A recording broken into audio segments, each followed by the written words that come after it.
Where's the fun in waiting? Play Sit and Go tournaments 24/7 only on Ace 2-3. This game involves an element of financial risk and may be addictive. Please play responsibly and at your own risk. देश की राजनीति का गढ़ कहे जाने वाले उत्तर प्रदेश में अगले साल के शुरुआती महीनों में विधानसभा चुनाव होने वाले हैं। प्रदेश की राजनीतिक पार्टियों ने अपनी अपनी रणनीति तैयार कर ली है।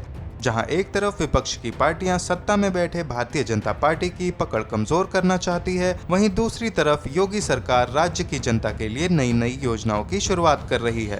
चुनाव को लेकर भाजपा ने चुनाव से पहले राज्य में अपनी स्थिति मजबूत करने के लिए 100 दिन के 100 काम नाम से एक अभियान चलाने की घोषणा की है। अगले साल विधानसभा चुनाव के बाद फिर से सत्ता में बने रहने की रणनीति के तहत भारतीय जनता पार्टी अब प्रदेश में अपनी पूरी ताकत झोंक रही है। बूथ स्तर तक संगठन की संरचना तैयार करने के बाद भारतीय जनता पार्टी ने चुनावी अभियान को 2 हिस्सों में बांटा है। 100 दिन के 100 काम अभियान की रूपरेखा तैयार कर योजना पर अंतिम मुहर लगाने के लिए केंद्रीय नेतृत्व को भेज दिया गया है। भारतीय जनता पार्टी ने अपने चुनावी प्रचार को 2 चरणों में बांट दिया है, जिसमें से पहला चरण चुनाव की अधिसूचना जारी होने तक चलेगा।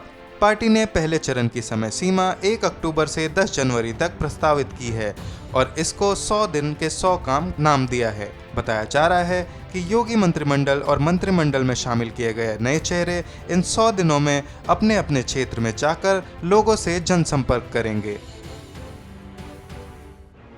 अलग अलग जाति वर्ग और क्षेत्र से आए कैबिनेट के मंत्री जनता के बीच जाकर सबका साथ, सबका विकास, सबका विश्वास और सबका प्रयास का संदेश पहुंचाकर अपने अपने क्षेत्र में भारतीय जनता पार्टी की पकड़ और मजबूत करने की कोशिश करेंगे। योगी सरकार के इस अभियान के अलावा उनका ध्यान उन सीटों पर भी ज्यादा रहेगा जिन सीटों पर उन्हें पिछले चुनाव में हार का सामना करना पड़ा था। आगामी विधानसभा चुनाव में ऐसे करीब 80 सीटों पर भारतीय जनता पार्टी की नजर रहेगी। इन क्षेत्रों में पार्टी की पकड़ बनाने के लिए मुख्यमंत्री योगी आदित्यनाथ और प्रदेश अध्यक्ष स्वतंत्र देव सिंह खुद बढ़ चढ़कर प्रचार में लगे हुए हैं।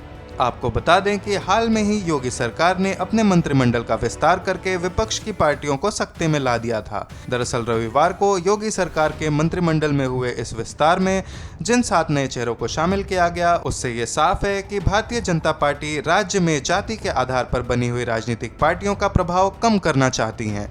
मंत्रिमंडल में शामिल हुए 7 नए चेहरों में से 5 पहली बार सदन पहुंचेंगे। सरकार में पहली बार एसटी को भागीदारी मिली है। 7 में से 6 नए चेहरे सरकार में पिछड़े वर्गों की भागीदारी सुनिश्चित करेंगे।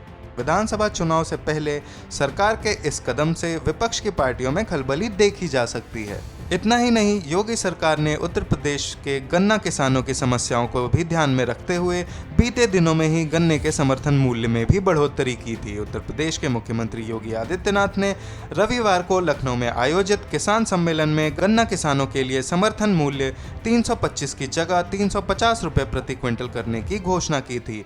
कार्यक्रम में योगी आदित्यनाथ ने यह भी बताया था कि गन्ने के समर्थन मूल्य में इस इजाफे से राज्य में गन्ना किसानों की आय में 8% की बढ़ोतरी होगी, जिससे कि प्रदेश के 45 लाख किसान लाभान्वित होंगे। उत्तर प्रदेश में अगले साल होने वाले विधानसभा चुनाव के मद्देनजर ये कहा जा सकता है कि समर्थन मूल्य में इजाफा भारतीय जनता पार्टी के लिए एक किसानों की नाराजगी दूर करने का माध्यम हो सकता है।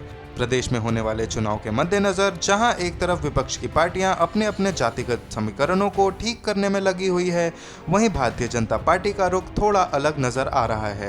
राज्य के किसानों से लेकर हर जाति वर्ग के लोगों को साथ लेकर चलने की योजनाओं का योगी सरकार और सत्ताधारी भारतीय जनता पार्टी को चुनाव में कितना लाभ मिलेगा, ये तो जनता ही तय करेगी।